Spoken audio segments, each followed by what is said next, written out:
dalam acara pemaparan diseminasi oleh Ibu Nasiro SPD. Pertama-tama puji syukur kehadirat Allah Subhanahu wa Ta'ala yang telah melimpahkan rahmat hidayahnya kepada kita semua sehingga kita dapat berkumpul siang ini dalam keadaan sehat walafiat. Izinkan saya selaku pembawa acara menyampaikan susunan acara pada siang ini. Susunan acara yang pertama yaitu pembukaan, yang kedua menyanyikan lagu Indonesia Raya, yang ketiga menyanyikan lagu Mas Jepara, yang keempat sambutan, yang kelima diseminasi atau pemaparan TGP 2000 Nasiro, yang keenam tanya jawab, yang terakhir penutup. Mari kita buka acara pada siang ini dengan bacaan basmalah bersama-sama. Bismillahirrahmanirrahim. Acara yang kedua yaitu menyanyikan lagu Indonesia Raya yang akan dipimpin oleh Bu Maisarah. Monggo waktu dan tempat kami persilahkan.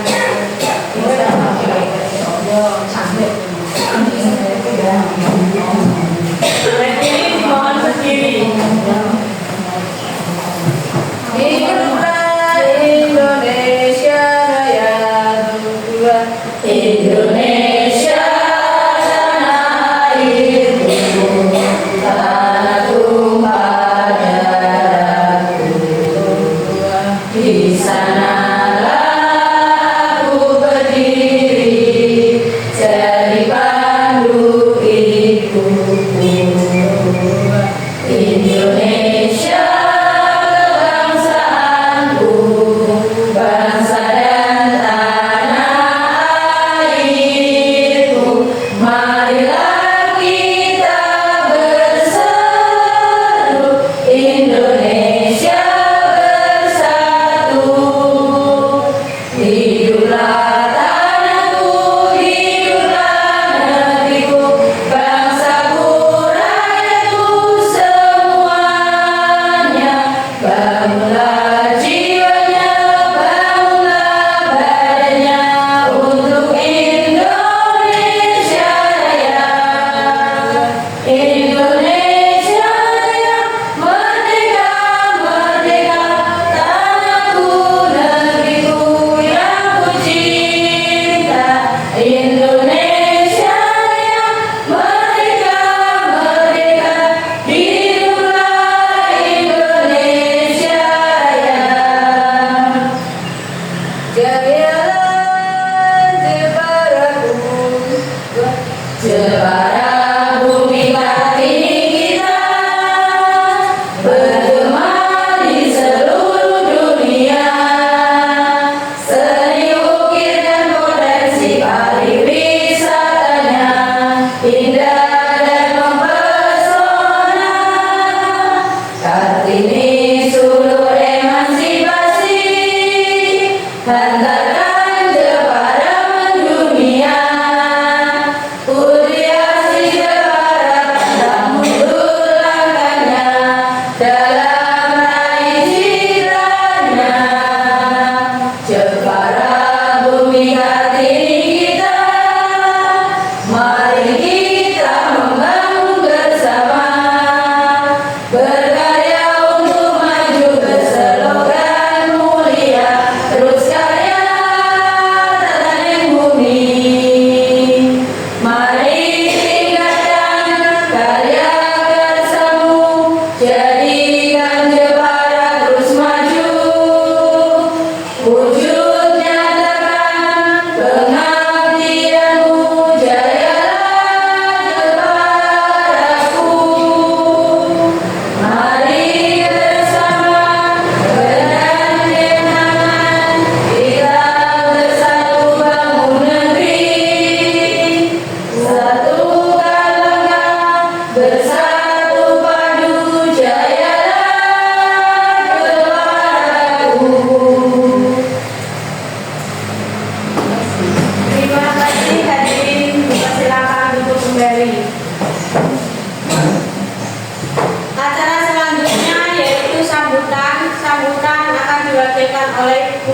Lestari SPD waktu dan tempat kami persilahkan.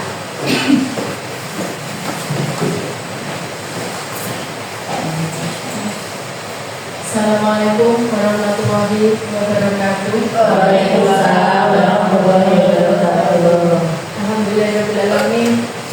Wassalatu wassalamu ala asrafil anbiya'i wal mursalin Sayyidina wa maulana Muhammadin wa ala alihi washabihi wa barakatuh. Rabbi sami sadri wa yassir li amri wa hlul 'uqdatam min lisani yafqahu qawli. Pada yang terhormat Bapak Ibu SDN Sabdalaran dan pada yang terhormat Ibu-Ibu dari berbagai instansi, terima kasih atas kehadirannya, terima kasih atas kedatangannya.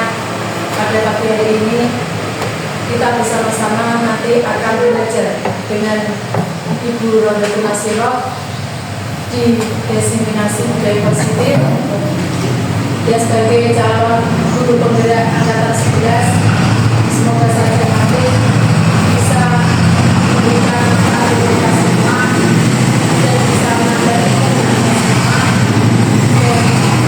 Saya sebagai perwakilan dari Bapak Kepala Sekolah yang kebetulan Bapak Kepala Sekolah tidak bisa hadir karena ada kegiatan, dari saya sangat berterima kasih dan selamat datang di SDN 1 Bakalan untuk Bapak Ibu semua. Dari saya sekian, Assalamualaikum warahmatullahi wabarakatuh. Waalaikumsalam warahmatullahi wabarakatuh. Acara yang kelima yaitu diseminasi atau pemaparan dari CGP Ibu Rodatul Nasirah SPD. Monggo Bu silakan.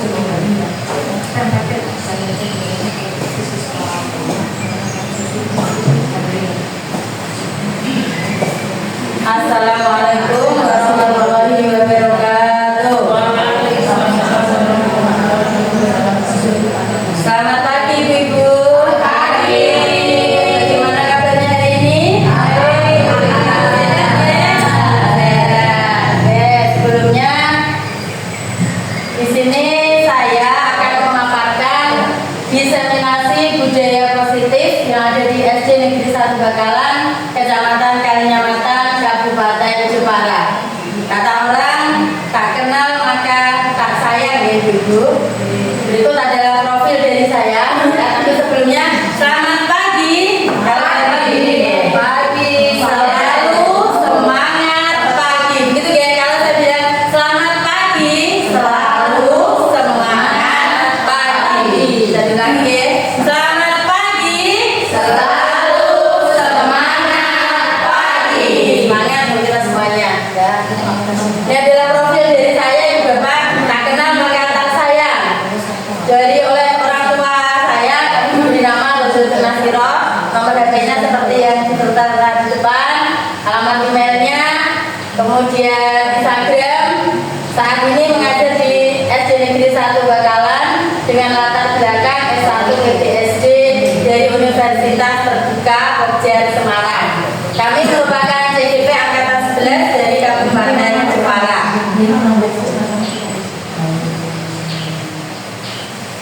Ya. Pada pertemuan kali ini kita akan berbagi pemahaman tentang budaya positif. Budaya positif ini merupakan modul yang ada di pendidikan calon guru penggerak, tepatnya modul 1.4 yang dikembangkan oleh beliau Bapak Andri Nur Cahyani SPD MS, Ibu Diah Samsiati Rajasa MSc, dan Ibu Dr. Murti Ayu Wijayanti MPD. Beliau adalah tokoh-tokoh hebat ya, beliau sudah melahirkan beberapa buah buku yang pastinya akan menginspirasi dunia pendidikan kita semua.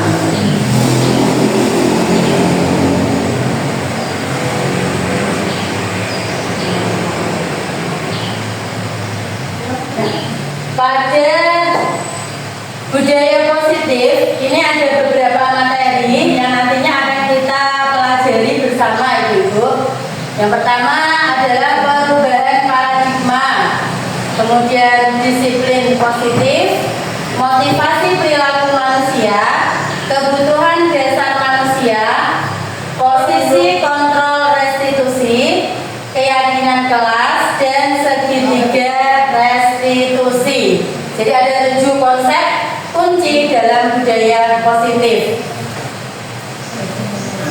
Mari bersama-sama kita hayati, kita resapi pertanyaan berikut ya Ibu. Apakah hukuman dapat mendisiplinkan anak? Mungkin Bu Fitri setuju atau boten dengan pendapat tersebut? Menurut saya kalau hukuman tidak mendisiplinkan anak, tetapi bisa membuat anak itu malah dendam. Kalau zaman sekarang Ya, terima kasih. Jadi menurut Bu Fitri, hukuman itu tidak akan mendisiplinkan anak, justru malah membuat anak menjadi dendam. Kemudian pertanyaan yang kedua, apakah pemberian hukuman dengan hal positif seperti membaca atau membersihkan halaman sekolah dapat meningkatkan disiplin anak? Monggo Bu Maisarah mungkin mau berpendapat? Yang kedua Bu.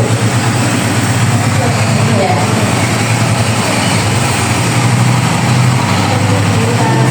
Kita mengajar anak lebih fokus lagi dalam kedisiplinan pembelajaran. Oke, jadi Bu Maisarah setuju bahwa dengan pemberian hukuman yang berupa membaca atau hal-hal positif dapat meningkatkan disiplin anak. Mungkin ada ibu-ibu yang berbeda pendapat? Ataukah sama semua pendapatnya Ibu? Bu Munawirah? Bu. Misalnya anak kalau dikasih hukuman itu dia akan kurang yang sebenarnya membersihkan halaman atau membaca buku, mungkin anak-anak lebih termotivasi, dia tidak dendam. Ini dari saya. Ya, terima kasih. Jadi bisa ya Bu ya. Terus pertanyaan yang ketiga, apakah dengan memberi penghargaan akan dapat meningkatkan motivasi belajar anak? Uji mau berpendapat Bu? Dia akan memberikan atau memotivasi anak untuk belajar dan juga memberikan semangat anak-anak kita belajar karena ada penghargaan dari Bapak Ibu. Ya, terima kasih untuk ibu-ibu semua. Kita beri tepuk tangan untuk kita semua ibu-ibu. Ya. Jadi dari pertanyaan-pertanyaan tersebut bahwa hukuman tidak akan mendisiplinkan anak, ya, jadi malah bisa membuat anak jadi takut, jadi pendendam. Pemberian hukuman yang positif, misalnya membaca atau membersihkan halaman, bisa meningkatkan disiplin anak.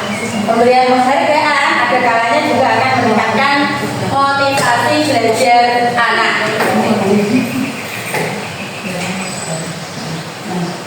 Kita masuk ke konsep yang pertama, yaitu tentang perubahan paradigma. Kita akan bermain ibu-ibu, ya.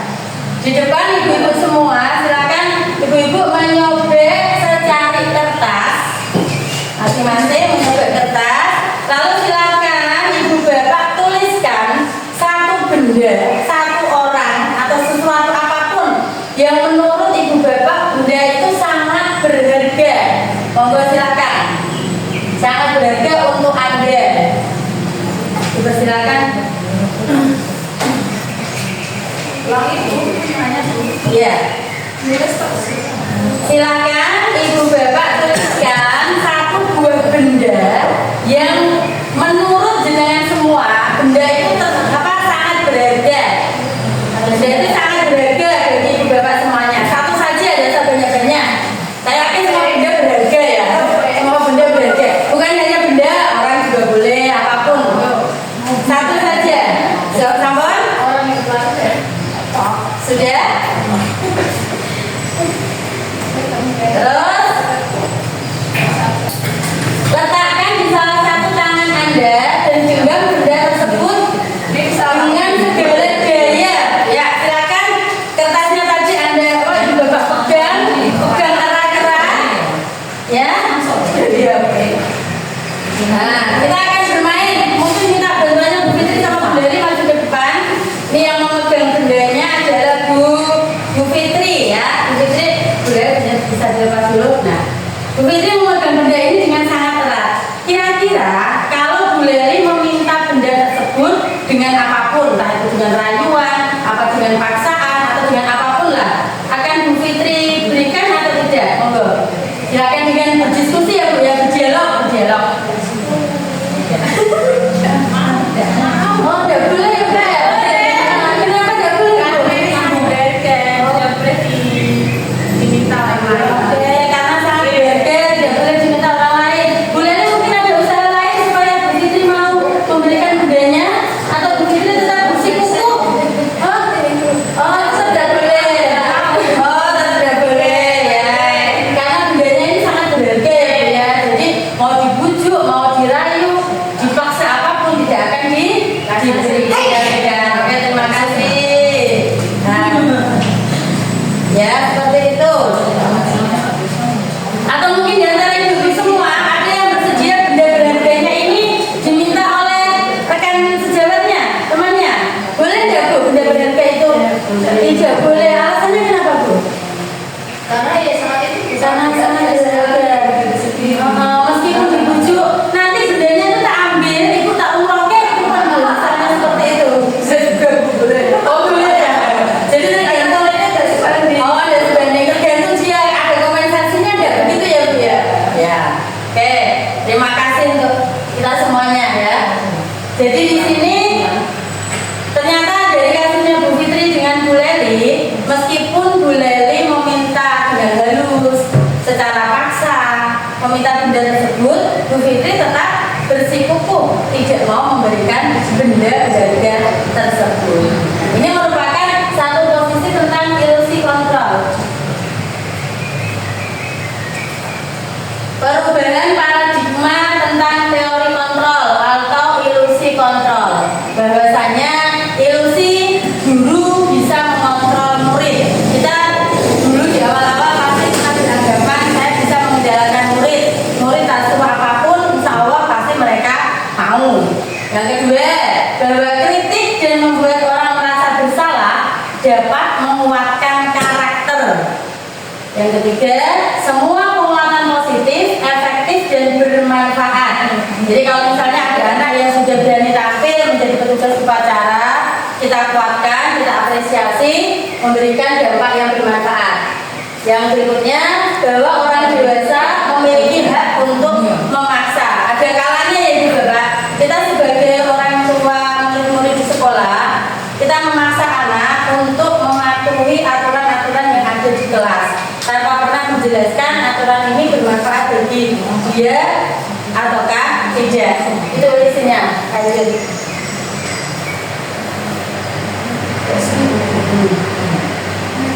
Dari teori ilusi kontrol tersebut, ya, kita akan membedakan siapa sesungguhnya yang memiliki kontrol.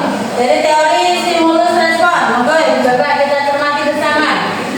Kalau stimulus respon, kita mencoba mengubah orang agar berpandangan sama dengan kita. Perilaku buruk dilihat sebagai suatu kesalahan. Tetapi jika teori kontrol, semua perilaku memiliki tujuan. Jadi orang yang berperilaku atau melakukan satu kegiatan pastinya ada tujuannya. Seperti tadi pagi kita melaksanakan upacara pramuka, berarti memperingati hari ulang tahun pramuka. Anak-anak ke sekolah tujuannya adalah untuk mencari ilmu, untuk bisa bermain dengan temannya. Yang ketiga, orang lain bisa mengontrol saya, itu stimulus responnya. Tapi hanya Anda yang bisa mengontrol diri Anda. Jadi hanya kita dan pikiran kita yang bisa mengontrol diri kita. Saya bisa mengontrol orang lain. Kita mungkin pernah beranggapan seperti itu, ya, bisa mengontrol, mengendalikan orang lain, tapi Anda tidak bisa mengontrol orang lain. Masing-masing orang punya prinsipnya, ya. Pemaksaan ada pada saat ujian gagal. Teori kontrolnya, kolaborasi dan konsensus menciptakan pilihan-pilihan baru. Model berpikir menang kalah, ini untuk stimulus respon. Lalu yang teori kontrolnya, model berpikir menang-menang. Jadi kita pilih win-win solution, bukan win-loss solution. Nah, jadi yang menang-menang.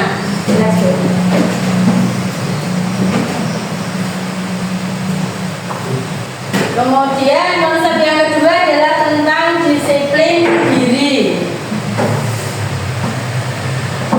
Pastinya kata disiplin itu sudah sering kita dengar ya.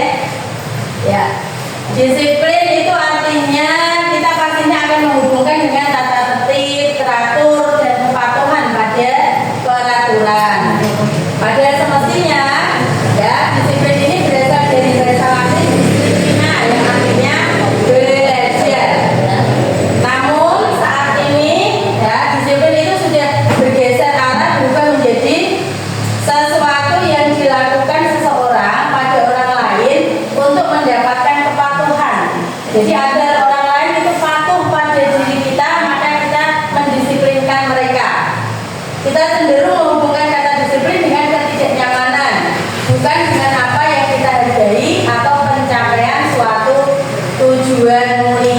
Jadi menurut bahasa itu disiplin artinya belajar, tapi sekarang sudah bergeser menjadi sesuatu yang dilakukan untuk mendapatkan kepatuhan.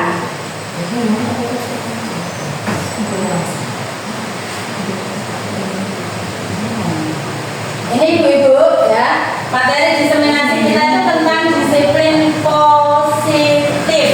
Ada 7 konsep yang akan kita bahas bersama. Dari besarnya seperti yang tertera di depan.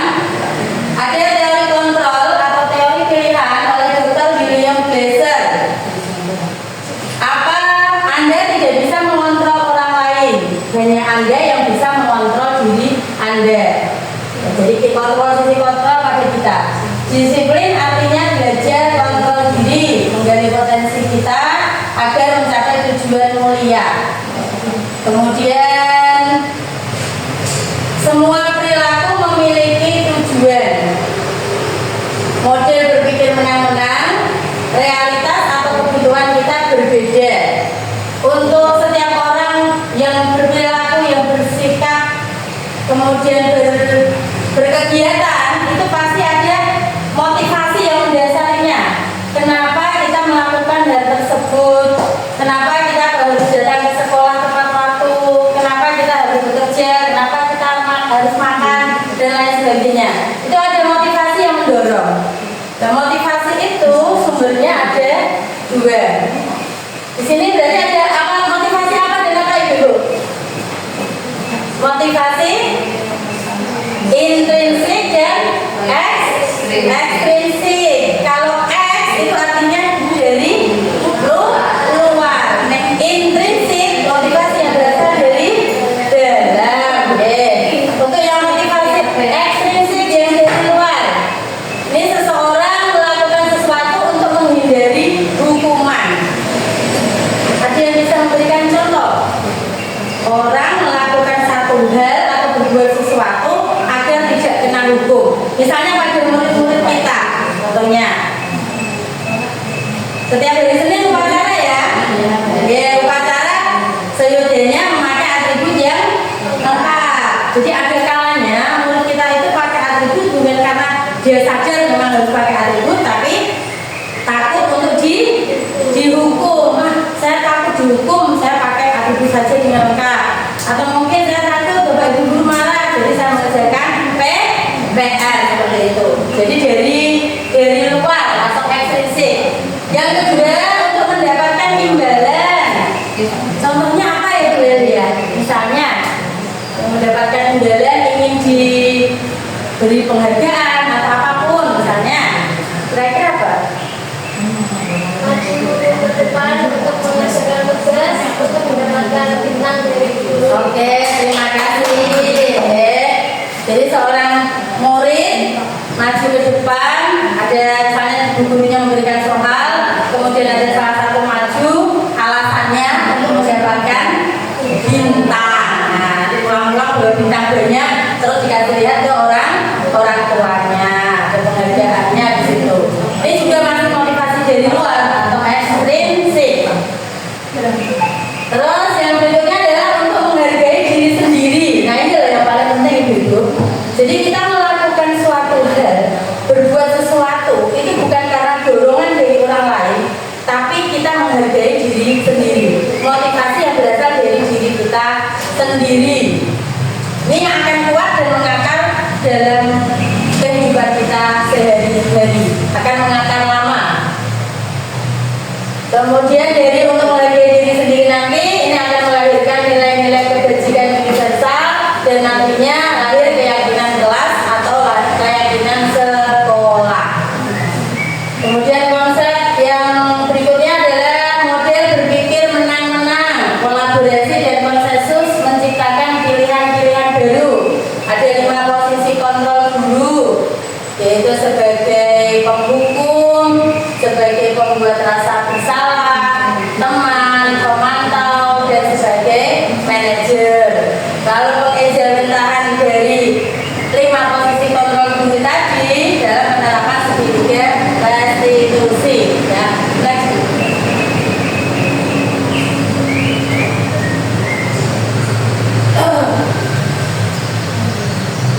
oleh Diezer Dewantara dan Jayan Gosen mengemukakan bahwa disiplin positif bermakna bentuk kontrol diri. Jadi bagaimana kita mengendalikan diri, belajar untuk kontrol diri agar dapat mencapai suatu tujuan mulia.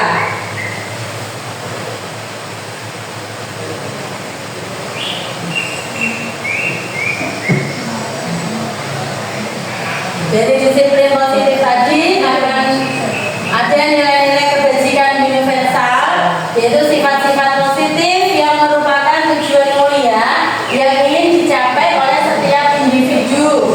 Nilai-nilai tersebut bersifat universal, lintas bahasa, suku bangsa, agama, ataupun latar belakang. Bahwa setiap perilaku atau perbuatan memiliki suatu tujuan. Dengan mengaitkan nilai-nilai kebajikan yang diyakini seseorang, maka motivasi intrinsiknya akan terbangun, sehingga bisa menggerakkan motivasi dari dalam untuk dapat mencapai tujuan mulia yang diinginkan.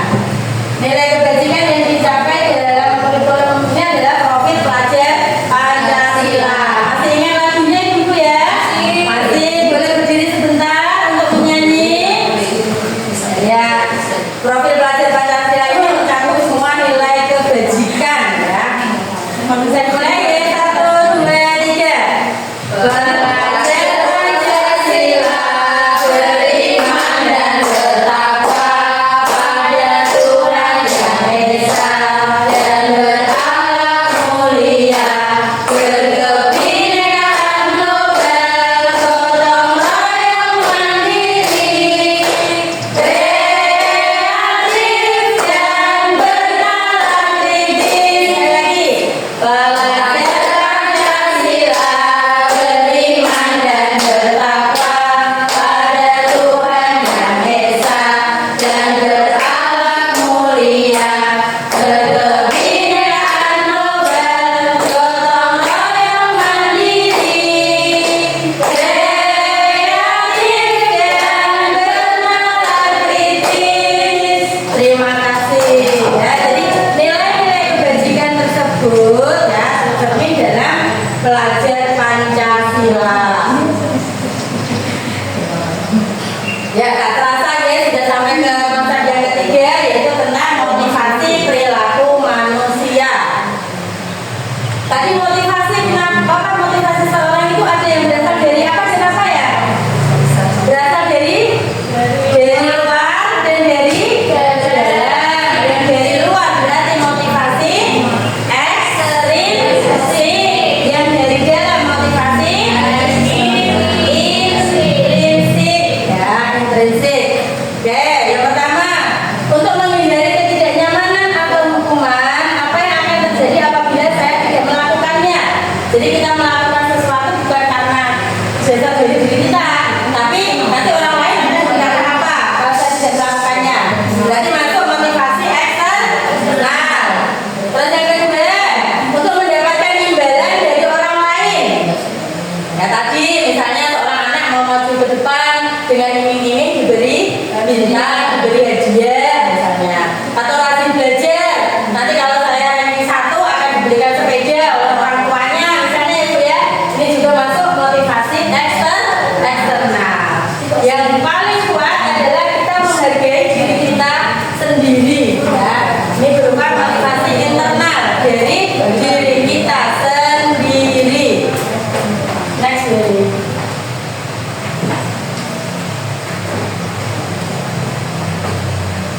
Ya, lanjut ke konsep yang keempat, yaitu tentang apa tadi Bu? Kebutuhan dasar manusia.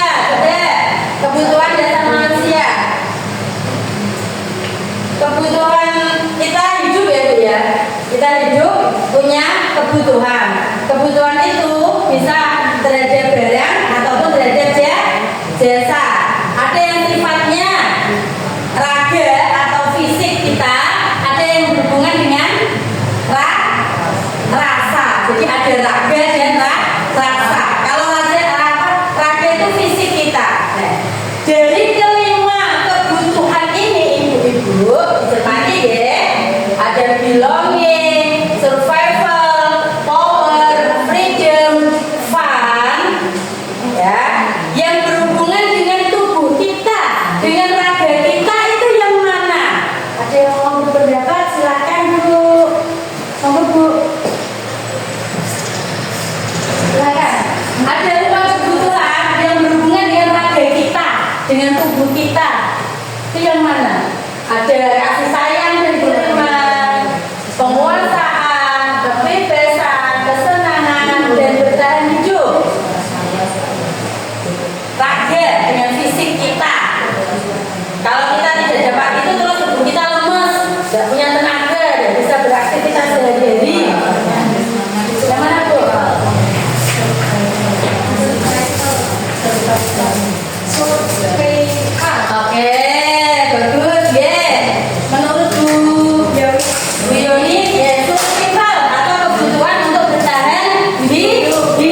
bisa tampil di depan murid-murid kita dengan sangat perform percaya diri. Coba kalau dibayangkan tadi pagi belum sarapan, ya sekarang sudah hampir jam tumpuk katakanlah ya jam 12, pasti tidak ada energinya ya Bu ya. Tidak ada energinya loyo, muridnya ya mestinya melu loyo. Ya jadi penting ini Bu, ya bertahan hidup, makan minumnya harus terpenuhi. Lalu kebutuhan berikutnya adalah kasih sayang dan rasa diterima. Seorang anak melakukan satu tindakan, ada kalanya ada dia diakui keberadaannya agar orang-orang di sekitarnya tahu ada dia ya. Terus kesenangan, kebebasan serta penguasaan atau power. Jadi tadi ada psikologis dan fisiologis ya. Kalau fisiologis ini dengan tubuh kita, dengan raga kita, berarti untuk bertahan hidup. Maka kebutuhan lainnya termasuk kebutuhan apa itu? Psikologis ya, rasa ya, emosi kita. Next ya.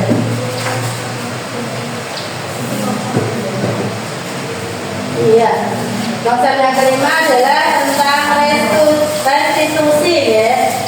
Restitusi, pernah mendengar istilah tersebut? Belum. Ya, restitusi. Mungkin ada ya yang belum pernah. Restitusi itu apa toh? Itu retribusi ya. Retribusi ngerti apa itu? Nari pasti sini pun pasang itu ya. Tetapi ini tidak berhubungan dengan hal tersebut. Restitusi yang merupakan suatu proses menciptakan kondisi bagi murid untuk memperbaiki kesalahan mereka sehingga mereka bisa kembali pada kelompok mereka dengan karakter yang lebih kuat.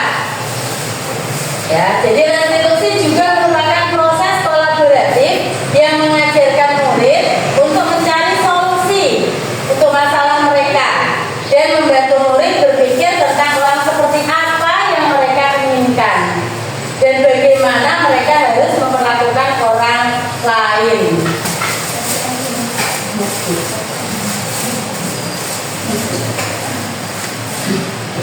Ini ada ciri-ciri dari restitusi bahwa bukan untuk menebus kesalahan, tapi untuk belajar dari kesalahan, memperbaiki hubungan.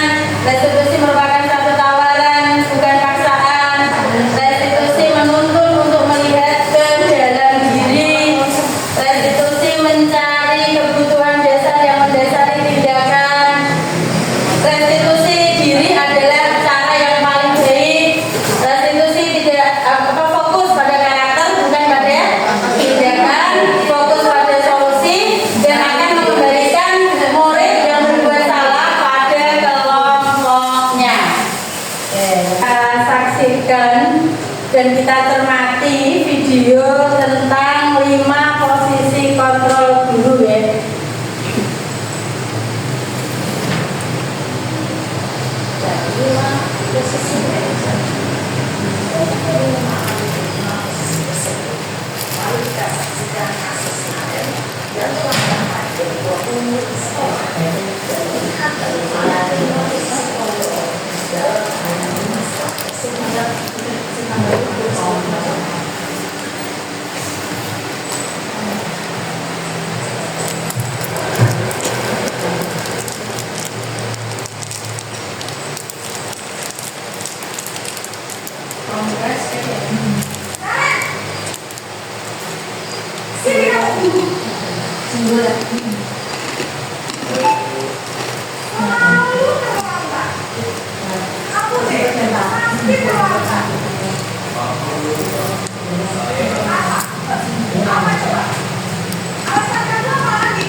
Sudah berapa kali kamu lakukan?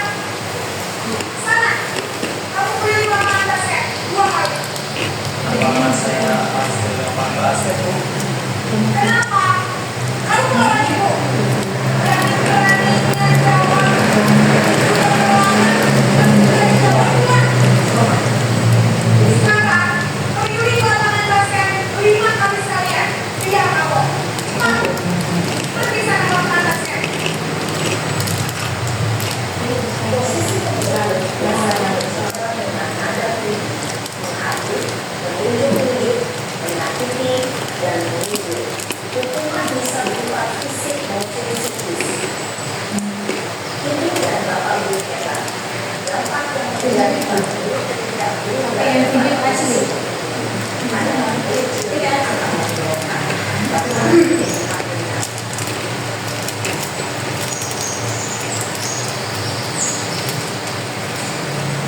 yang kedua Ibu sebagai membuat rasa bersalah.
Maaf ya Bu, maaf sekali.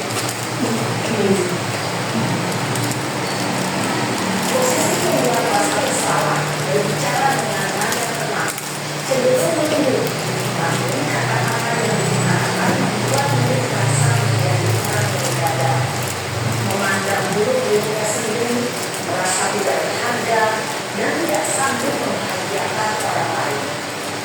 Ketika guru mengambil posisi membuat rasa bersalah, murid akan menganggap dirinya yang bersalah dan dia akan menyimpan emosi negatif tersebut dalam dirinya. Posisi yang ketiga sebagai teman.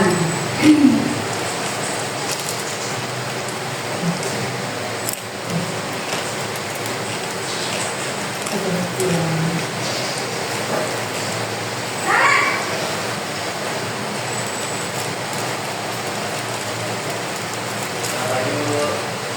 Wah, sudah berapa ini nak? Konten lagi ya saya. Iya Bu, habis Bu saya mau kemarin Bu. Kamu kalau menyalahkan ibu kamu tuh banyak hal yang paling kencang. Konten apa sih? Iya Bu, saya mau malam banget tadi. Jadi biar bisa kencang, tetap gak kencang Bu. Ya sudah sana. Nah, ini lain yang lebih kencang lagi ya. Biar gak terlambat lagi. Jadi lebih sangat. Bisa Bu. Ya sudah sana masuk kelas. Udah sih urusan aksen kamu. Kamu ini ada saja. Dalam posisi teman, guru berbicara dengan nada suara ramah, akrab, cenderung bersiar beliau untuk menjaga suasana tetap santai. Murid akan merasa senang, aman, dan akrab dengan guru.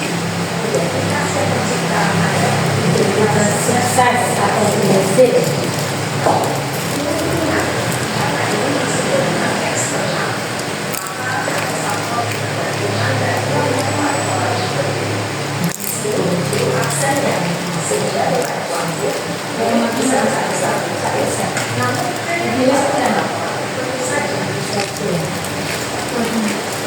Yang keempat sebagai pemantau atau monitor. Silakan disimak videonya.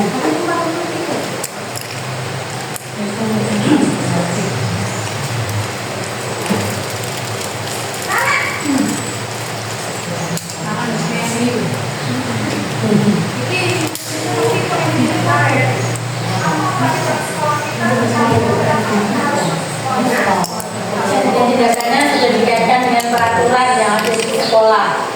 Iya betul. Sekarang sudah jam 7. Kalian sudah tahu konsekuensinya.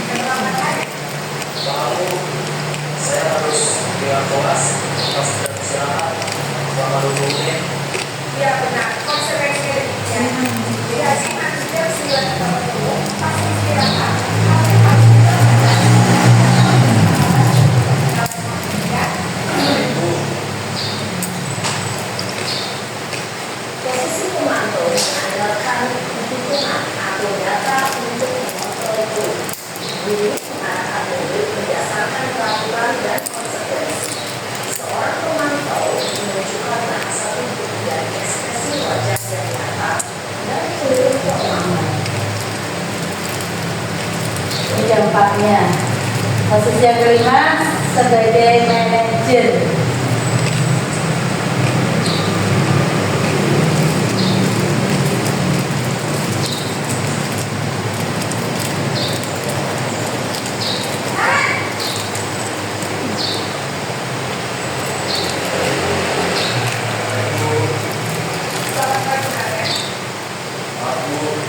Saya lambat. Ya, sekolah masuknya jam 7, sekarang sudah jam 7.20. Jadi sekarang bagaimana ya? Aku kalau saya sekolah Yang mana sekolah yang mana yang hari ini sendiri dan Kalau pada posisi manajer sudah dikaitkan dengan keyakinan kelas.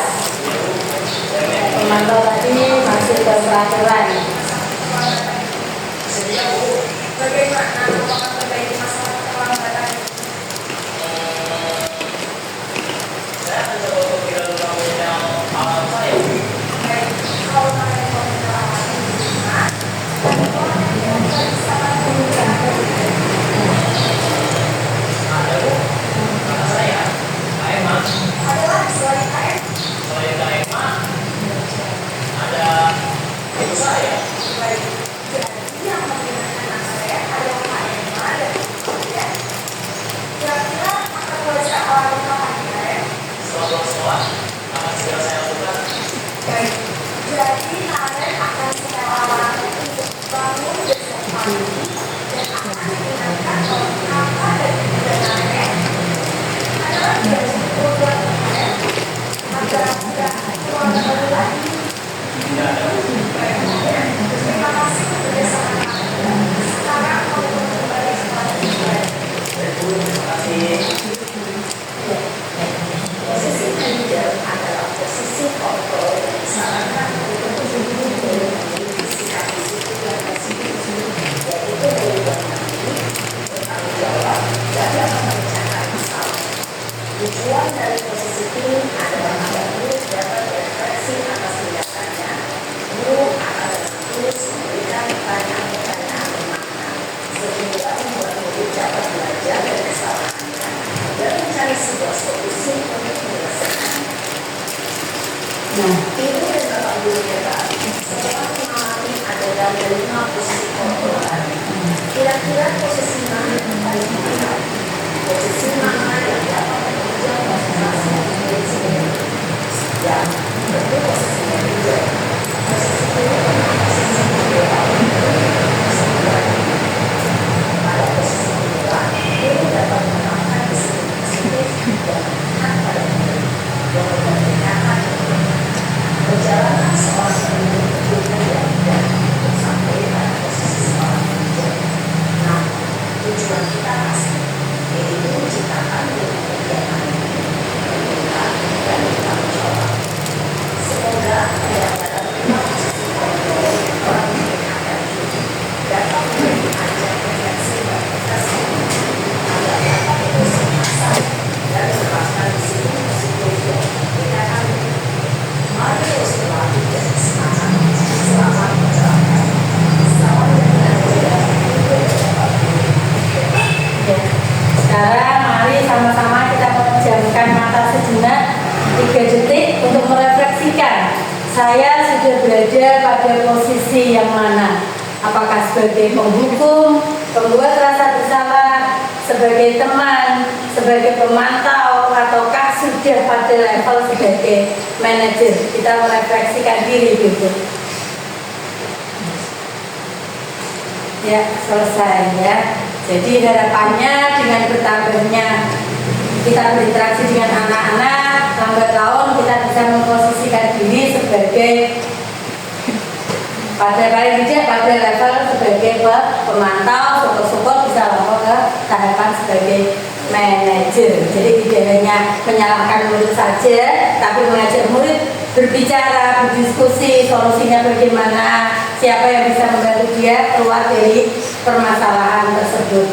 Nah, kita akan bermain Ibu. Terkait dengan 5 posisi kontrol tersebut, ya. Yang pertama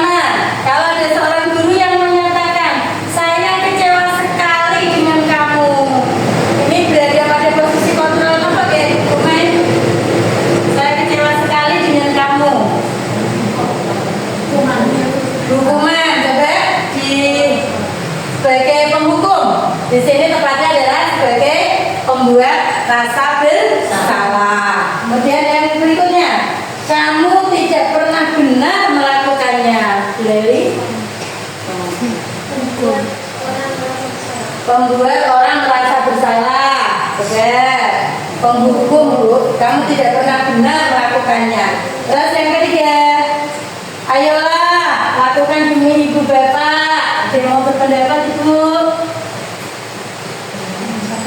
Bu Puji atau Bu sebagai pemantau? Betul.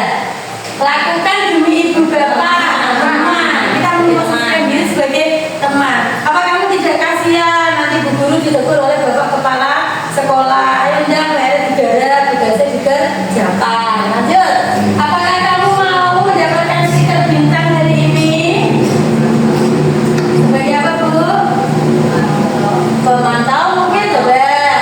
Pemantau benar. Ya yang berikutnya, bagaimana kamu bisa menyelesaikan masalah ini? Manajer. Ya. Masih ada Bu? Masih ada satu lagi. Kamu selalu yang paling terakhir. Selalu yang paling terakhir. Yo. Penghukum, pembuat rasa bersalah. Coba kita penghukum. Ini ada kata-kata selalu ya. Coba kita cermati. Saya kecewa sekali dengan kamu.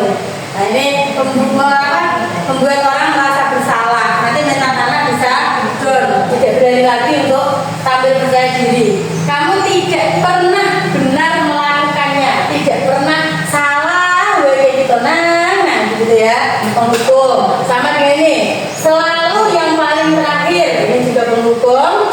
Kalau teman, ayolah lakukan demi ibu bapak. Kamu tidak kasihan dengan ibu guru. Ini teman. Apakah kamu mau mendapatkan stiker bintang hari ini sebagai pemantau? Apakah kamu mau tertinggal dalam pelajaran bahasa Inggris? Ini juga pemantau. Bagaimana kamu bisa menyelesaikan? Ini menawarkan ya. Anaknya punya masalah, kira-kira cara menyelesaikannya seperti apa? Berarti sudah ada pada level sebagai manajer. Gitu.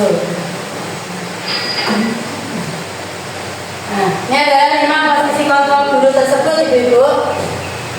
Jadi berubah dari identitas gagal ke identitas berhasil atau sukses. Dan identitas gagal ini masuk ke guru sebagai penghukum. Dia akan menghardik, menunjuk-nunjuk, menyakiti, menyindir. Kemudian kalimatnya, kalau kamu tidak melakukannya, awas ya, rasakan nanti. Hasilnya, ini peserta didik kita akan memberontak, akan menyalahkan orang lain. Dia akan berbohong untuk menutupi kesalahannya. Kemudian yang kedua adalah membuat orang merasa bersalah. Berceramah dengan nada yang lemah lembut. Seharusnya kamu tidak boleh seperti itu. Ibu kecewa dengan kamu. Hasilnya, murid akan menyembunyikan atau menyangkal, bisa juga sampai pada level berbohong. Lalu posisi teman, guru akan membuatkan alasan-alasan untuk muridnya. Kalimatnya, ayolah lakukan demi ibu. Masa kamu tidak mau? Ingat tidak, ibu pernah membantu kamu. Murid akan merasa ketergantungan, tidak bisa mandiri, lemah, tidak mandiri, dan akan bergantung pada guru. Kemudian posisi pemantau, guru akan menghitung atau mengukur, membandingkan dengan aturan-aturan kelas yang harus ditaati atau kelas yang harus dipatuhi. Apa peraturannya? Di sini Bu. Apa peraturannya? Kalau kamu terlambat, kamu akan bagaimana? Pemantau. Kemudian hasilnya murid akan menyesuaikan diri bila diawasi. Kalau tidak ada yang mengawasi ya, berjalan seperti sebelumnya ya. Kemudian menitik beratkan pada sanksi atau hadiah untuk dirinya. Kalau melanggar akan mendapatkan sanksi, kalau dia taat patuh akan mendapatkan reward atau hadiah. Jadi masih ke untuk muridnya masih ke motivasi ekstrinsik dari luar. Kemudian yang identitas berhasil atau sukses, posisi sebagai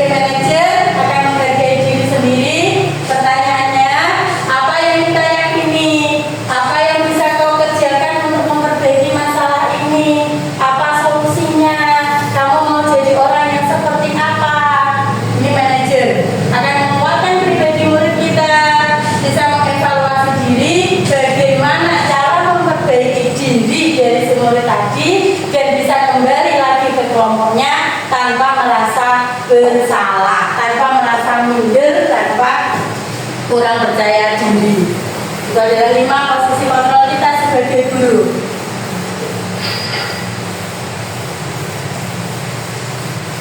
Kemudian konsep yang selanjutnya adalah tentang keyakinan kelas. Keyakinan kelas, mengapa tidak peraturan? Mengapa harus keyakinan?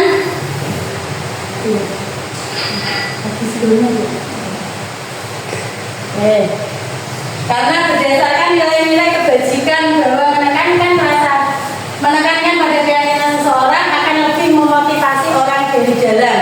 Jadi yakin akan nilai kebajikan, misalnya disiplin, tanggung jawab, kebersihan, keselamatan, itu masuk nilai kebajikan universal. Lalu seseorang akan lebih tergerak dan bersemangat untuk menjalankan keyakinannya daripada hanya sekedar mengikuti serangkaian peraturan. Kalau peraturan itu dibuat oleh pihak sekolah, dan keyakinan berasal dari murid kita sendiri.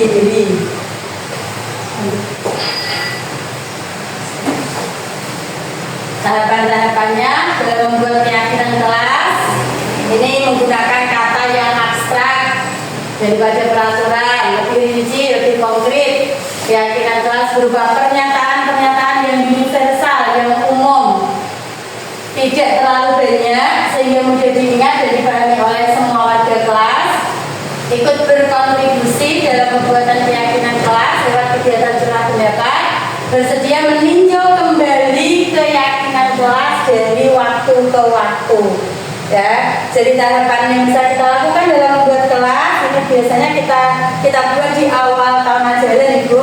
Di awal tahun ajaran, minggu 2 minggu pertama kita menjelaskan pada siswa bahwa kalian nanti akan menuliskan satu kalimat atau satu hal yang akan kamu yakini untuk kelas kita ke depan nanti. Tapi jika ada masanya ditinjau itu keyakinannya sudah tidak relevan atau bagaimana, bisa ditinjau ulang kembali seperti itu. Lanjut.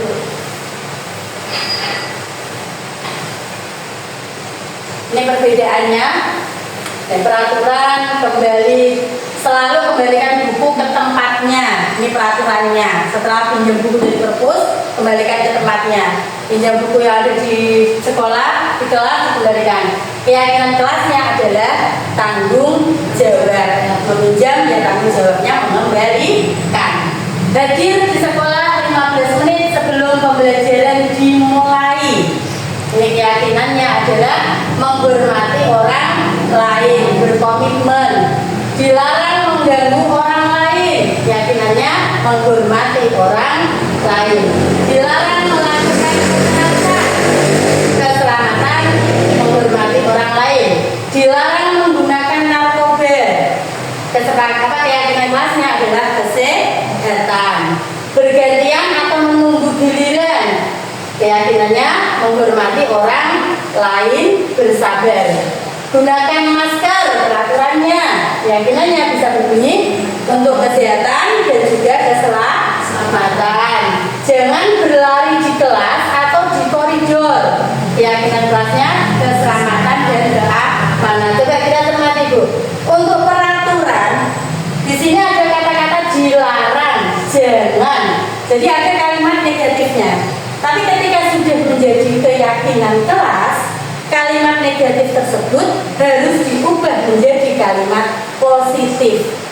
Contohnya, jangan membuang sampah sembarangan. Itu peraturannya. Keyakinan kelasnya menjadi bagaimana? Keyakinan kelasnya menjadi seperti apa? Jagalah kebersihan, buanglah sampah di tempat sampah. Ini sudah dilarang melakukan kekerasan untuk menjaga keselamatan. Jadi dari kalimat yang negatif diubah menjadi kalimat positif setelah nanti menjadi keyakinan kelas.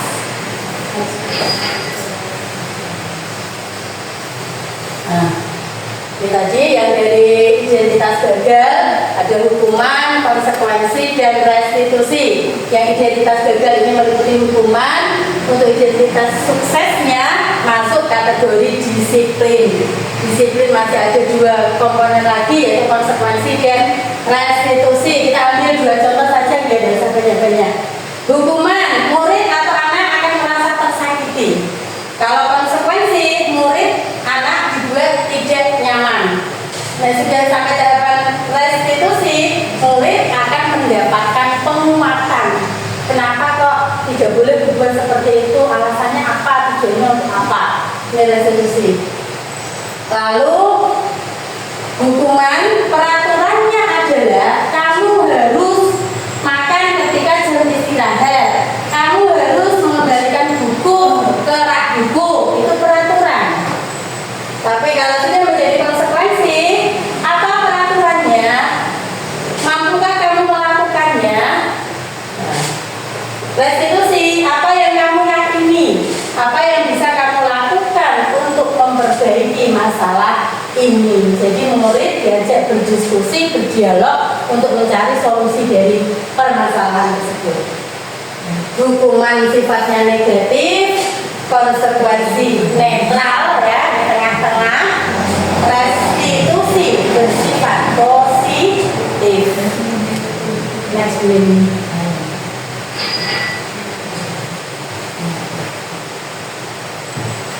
Ya, kita sampai di penghujung konsep dulu tentang segitiga restitusi. Ada tahapan dalam segitiga restitusi. Jadi misalnya ada anak yang melakukan kesalahan, ya tidak langsung serta-merta kita panggil, tidak, tapi melalui 3 tahapan. Urutannya, yang pertama adalah menstabilkan identitas. Tahapan yang kedua, validasi kebutuhan. Tahapan yang ketiga, baru kita menanyakan keyakinan. Jadi segitiga restitusi ini tidak bisa dibalik-balik, Ibu. Pertama harus kita stabilkan dulu identitas anaknya, lalu validasi kebutuhannya atau validasi tindakan yang salah, baru menanyakan keyakinan. Next ini.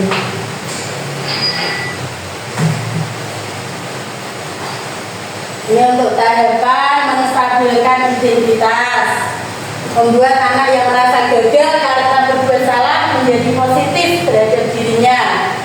Beberapa kalimat yang bisa kita ucapkan sebagai guru adalah berbuat salah itu hal yang manusiawi.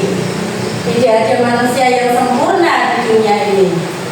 Bapak Ibu juga pernah berbuat salah. Kamu pasti bisa menyelesaikan permasalahan ini. Bapak Ibu tidak tertarik untuk mencari tahu siapa yang salah, tapi di sini kita akan berusaha mencari solusi. Kalau kamu menyalahkan dirimu sendiri terus-menerus, apakah kamu bersikap baik pada dirimu sendiri? Ini yang tahapan yang dilakukan pada tahap menstabilkan identitas. Tahap yang kedua adalah validasi tindakan yang salah. Validasi kebutuhan, membantu siswa mengenali basic need atau kebutuhan yang ingin dipenuhinya ketika melakukan satu kesalahan.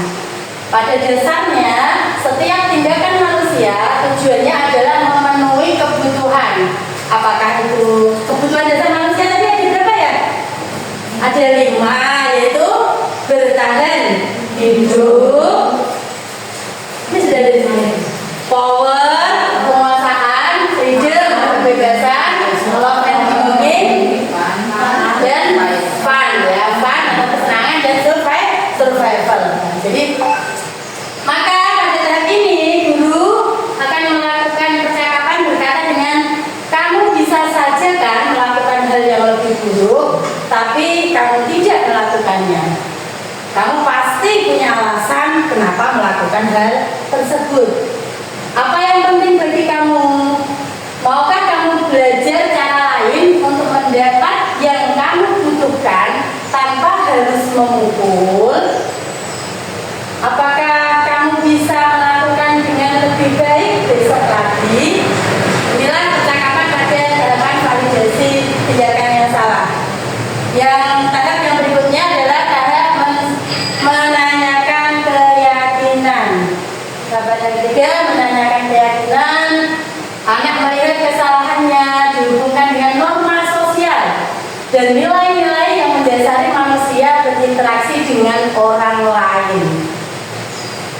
kalimat yang bisa kita ucapkan, Ibu-ibu. Apa nilai yang kita percaya di kelas atau di sekolah kita? Nilai-nilai universal apa yang telah kita sepakati? Kelas yang ideal itu yang seperti apa sih? Kamu ingin jadi anak yang seperti apa? Apa yang kamu rasakan ketika kamu melakukan itu? Kamu mau menjadi orang yang seperti apa? Jadi dikembalikan ke muridnya.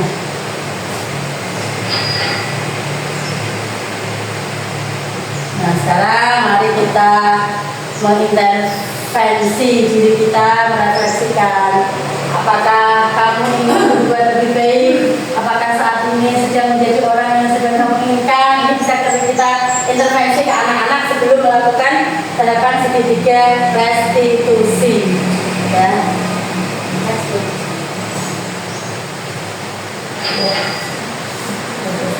Ya, demikian Ibu-ibu paparan dari saya tentang diseminasi budaya positif. Mungkin ada pertanyaan dari Bapak Ibu semua terkait dengan diseminasi tersebut. Ada? Ada Bu. Ya. Bagaimana kalau ada anak yang bersalah terus nangis terus bagaimana Bu? Anak yang bersalah terus nangis. Sebelum saya menanggapi, mungkin ada rekan-rekan guru yang mau mencurahkan pendapatnya. Mau tanya? Oh, bertanya,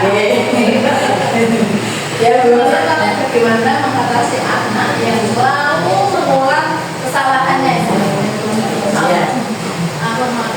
Untuk anak yang menangis ya Bu, biasanya itu terjadi di kelas rendah ya, kelas 1 2. Kita tenangkan dulu ya, kita tenangkan dulu, dinengeng sampai dia diam, kemudian bisa kita menasihati anak-anak tersebut. Teman-temannya disuruh keluar dari dalam kelas dulu, terus kita tanya kamu nangis kenapa, kali sopot, cari solusinya ya, supaya tidak malu deh dengan teman-temannya. Atau bisa juga kalau memungkinkan ya diajak berbicara di ruang khusus lah, bisa itu di perpustakaan. Kalau di kantor biasanya anak kecil takut gitu ya. Nah cukuplah di dalam kelas teman yang lain sementara disuruh main dulu atau jajan dulu. Kemudian kalau ada anak yang mengulang kesalahan yang sama, sebisa mungkin pertama kita nasihati dulu. Kita tanya dulu alasannya apa.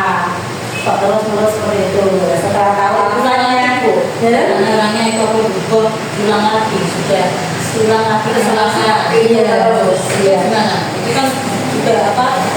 Iya sih. Tersampaikan.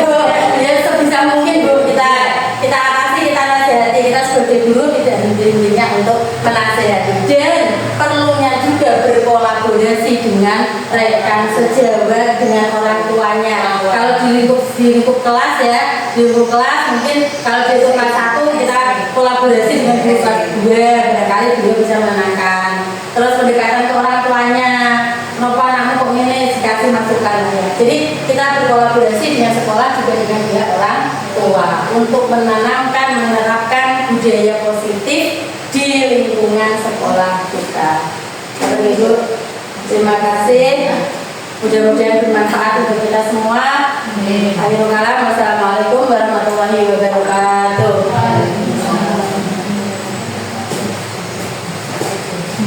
Ya, terima kasih untuk Ibu Rodotul Nasio SPD atas paparannya tentang diseminasi tadi. Saya selaku guru acara mohon maaf sebesar-besarnya apabila ada salah kata. Mari kita tutup acara siang ini dengan bacaan alhamdulillah bersama-sama. Mari.